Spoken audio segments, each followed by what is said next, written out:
Welcome everyone to the very first episode of Cards of Fate. My name is Angela. I am the Squirrely Crafter, your host for this outrageous event. So Cards of Fate works like many other of Fate items. You roll the dice and let fate decide what it will be. For Cards of Fate, we have a few different determinations. We need to pick a size, an event, a stash, and a twist. Now, most of these are pretty self-explanatory. You know, size, what size am I going to make the card? Is it going to be a little bitty one? Is it going to be a normal size card? Will we do a postcard? Stuff like that. Event. So what occasion are we doing? Is it going to be Mother's Day, Father's Day, Christmas, maybe some sort of other cultural event? Has to be fun. Now, stash. Stash is a new one. I have two stashes of cardstock and paper. I've got my stash, my personal stash that I've built up over the years, and then I've got my grandmother's stash. And that stash is that my grandmother was a very, very crafty lady. She used to live in upstate New York, and so I've got a whole stash of her papers. So I mean, why not use hers? This particular set is from my own cardstock stash. This isn't a grandma stash. I don't think any of these are grandma stash, which is okay. And then last but not least, we have a twist. No fate of anything is complete without some sort of twist. Now, do I have to cut it with scissors? Do I have to use double-sided tape? Let's see what we got here. So, because I've not gotten that far with my fanciness on my cards, we will be deciding from this list here on our card size and our occasion, our stash, twist. And so, let's get out some dice and do some rolling. Now, no dice roll would be complete without an adorable little dice tray. Clickety clackety, I roll to attackety. So we're just going to assemble this little guy here, and then we're just going to pick out some dice. So according to the notebook, I need a D4, a D20, another D4, and a D6. Let's go. Grab out our dice bag here. Let's see what we have in the dice today. Gotta get it open. All right, so right off the top, I see Neapolitan D20, and then I need a D4. Well, that's going to be a pain in the butt. They're always on the bottom. Like, let me know. Like, if you have a dice bag like this, why are D4s always at the bottom? Because, look, here's a super cute one. This is from my Unstable Unicorn set. Camera, don't blur on me. Okay, and then I need a D6, we'll go with this one, and then another D4. Oh geez. Where do we go? D4, D4, D4. We will use this one. And now this one's really pretty too, because it's got like two colors to it. It's got like black, a blue black on the bottom, and then it's got a see-through red. All right. Let's get rolling. All right, starting off with our size. That's going to be a D4. So we're going to pull the rest of these out here. Big money, big money, big money. That is a 1. So our card size is going to be a 3x3. So it's going to be this size. Little cute little guy. All right. Next up is going to be our occasion. So I'm just going to leave that set up over there. Big money, big money, big money, big money. 8. What is number 8? We are going to be making a Father's Day card. All right, so a little bitty Father's Day card. This would be great on a little tag or something. All right, let's do stash. 1. Oh, we're using Grandma's stash today according to my list. All right, last but not least, twist. Crossing fingers on this one, guys. 1. Oh no, I can't use my paper cutter. I'm only allowed to use scissors. Well, this is going to be interesting. So, we have our dice rolls. We got a 1, an 8, a 1, and a 1. Let's get started. Alrighty folks, we are back and I have my supplies. Just a reminder, we're making a 3" by 3" Father's Day card from Grandma's stash, and I can only use scissors, no paper cutter. Didn't say I couldn't use a ruler. I've got my card bases here, and I'm gonna pop up with the design that we're gonna do, or at least my inspiration for my design here. And we're gonna do something kind of simple today, but still kind of fun. So let's get this started. I've got my stamps here. I think we're just gonna spell out the word dad with this A and this little D here, and then maybe do something like awesome or amazing, because you know dads are awesome and amazing, and it just goes really well together. All right, so first things first, let's get all this stuff out of our way. We need to cut out our base color, which I haven't decided between the red and the yellow. Definitely not the green, so we're not going to do the green. Since we're doing 4 cards, I think we'll do 2 in yellow and 2 in red.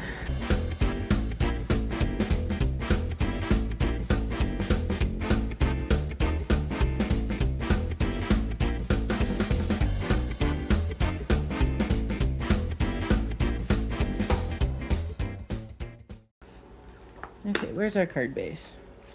Hey, look at that. Looks good.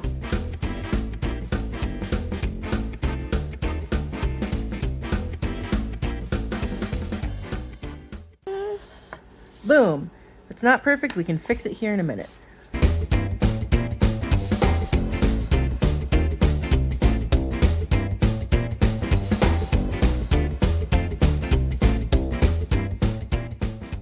Now this is probably the first time in my entire time of card making where I've had to use scissors. I always use a paper cutter. Oh, look at that. Those look pretty good. All right, now we're gonna do our red base.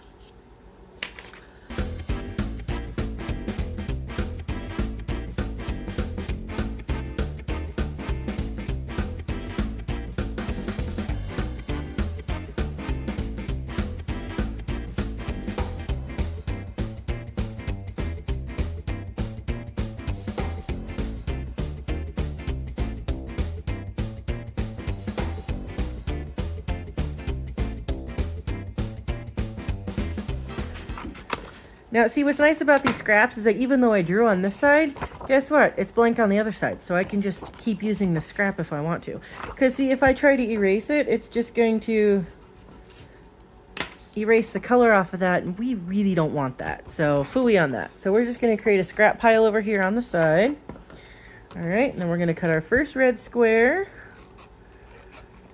Have to remember to look at the actual thing and not through the camera, right? And then cut this second one. Okay. So here are our red squares and our yellow squares. All right, so the next thing we're gonna do is we're gonna cut up this really pretty star paper. So this was just from a random grandma stash. She has this like really thick pad of a bunch of different pattern papers, and they all have kind of a similar color scheme. If you can look real close, maybe I might just zoom in here. There we go. You see, we've got these stars, and some of the stars have these dots around them and stuff. And so I just kind of went based off of one of the colors here. I mean, I could even probably have done teal, but I really like the way the red popped, and I also really like the way the yellow popped on these to just give them more dimension, if that makes sense. And one thing we got to be careful of with our stars is to make sure we cut it in the right direction. Because of the way that the pattern goes on the stars, it's going to look funny if we have some stars going this way, but some stars going that way. So I really like what we have here. So I'm going to zoom out, and I'm just going to flip this over, and we're going to do our cuts. So for this one, where did my note card go? So for this one, I decided to do 1/2 inch by 2 inch strips. Just a reminder again of what we got going.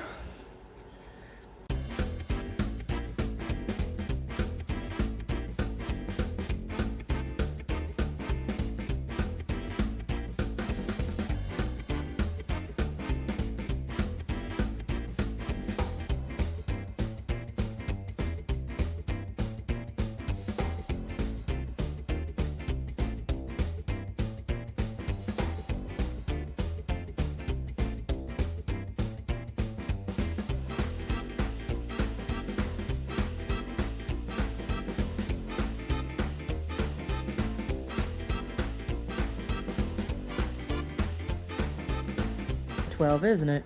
Now, I couldn't tell you where this paper came from. I just know that it's cute paper from my grandmother. That's what I know about it. So, all right, I am gonna go cut these up. That's gonna be a kind of boring task, so I'll be right back. All right, and we're back. We have our little strips here.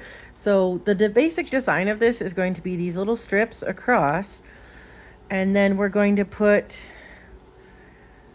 Dad across the bottom. It's just gonna say Dad, just a really simple card. With a 3x3, you really don't have a whole heck of a lot of room to play with anyway. All right, where are our bases? All right, so we're gonna put all of our stuff on first. We're gonna kind of map it out a little bit. See how we like these strips, and we can like change up these strips too, which is gonna be really nice. So there's some really good space in between them. So I could probably even do 4 strips, but I'd prefer to do 3 so you can still see that yellow coming through the background there. And like I said, we'll just put Dad here on the bottom. Bada bang, bada boom, we got a card. Let's do it. So we're just going to test out my glue here on a test strip of cardstock. Never hurts to test your glue before you use it. We got a kind of dirty piece of cardstock here, so we're just going to make sure it's on the roll. Ah, look at that, nice and clean. Now make sure this doesn't stick to nothing, because once you press it down, it's stuck forever. But in the meantime, we have plenty of time to mess around with it. So now when I glue things, I don't tend to go all the way around. I mostly just kind of do the edges. I focus on the edges.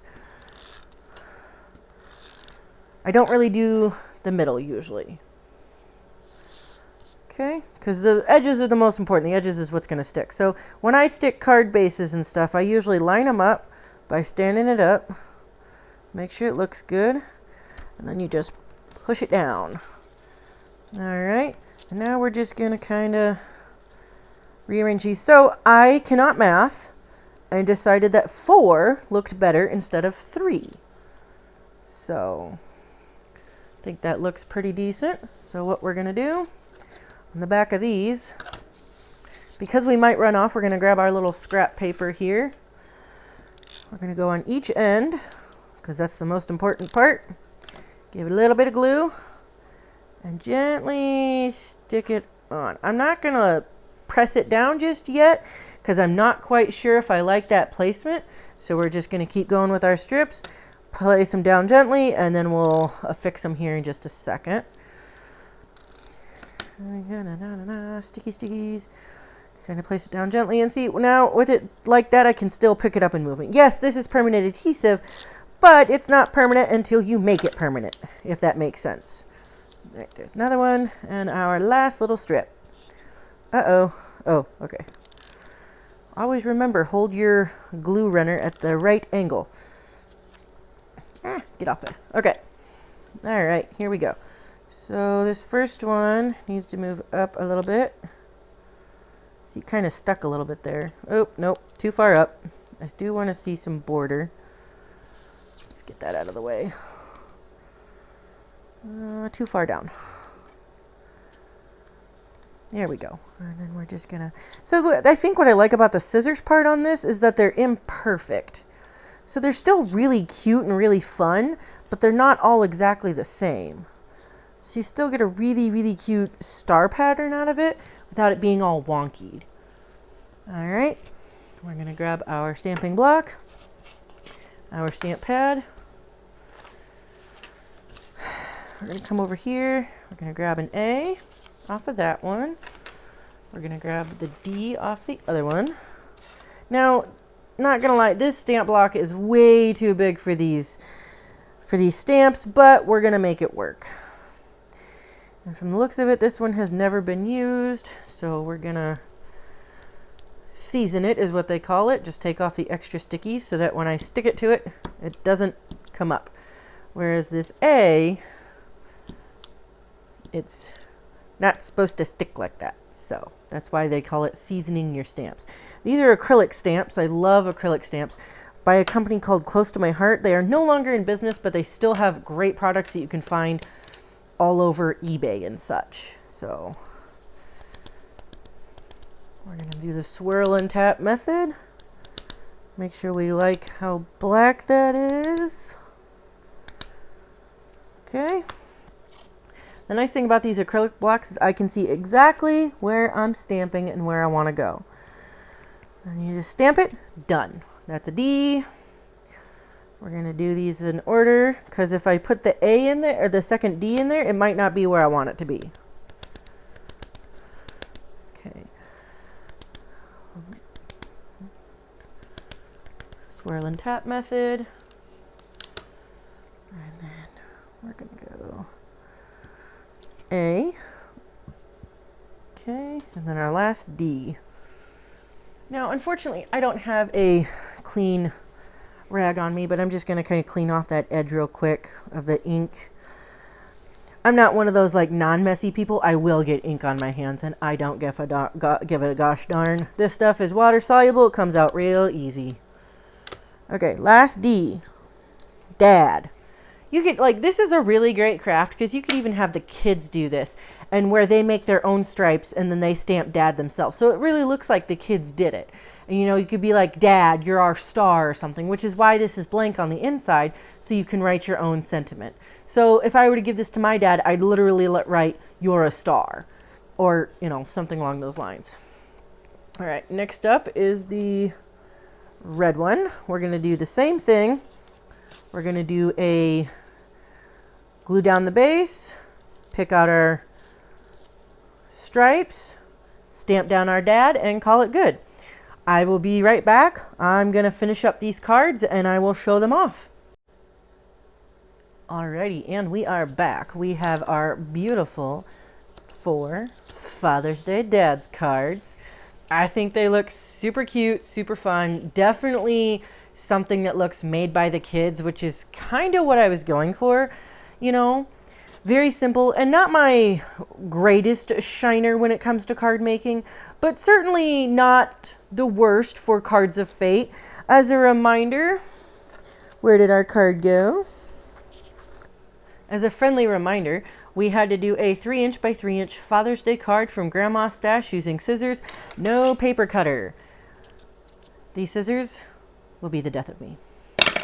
Anyway, here are our beautiful cards. They think they turned out really super duper cute. Like, how can you not attach that to a Father's Day gift? And if you wanted to, you could even add another border here or another piece of cardstock in another color. And maybe put the word amazing on there or awesome or some other sentiment that you have. This is just what I happen to pull out, as I don't technically have any Father's Day stamps, but I also needed something small for this. So thank you for joining me for this very first episode of Cards of Fate. I can't wait to see you all next time. Let's see what else we can create. Happy crafting! Hey, you're still here. Thank you so much for joining me during my very first Cards of Fate video. If you want to see more content like this, check out me at these social channels listed here under the same name, Squirrely Crafter. Have a great day, guys.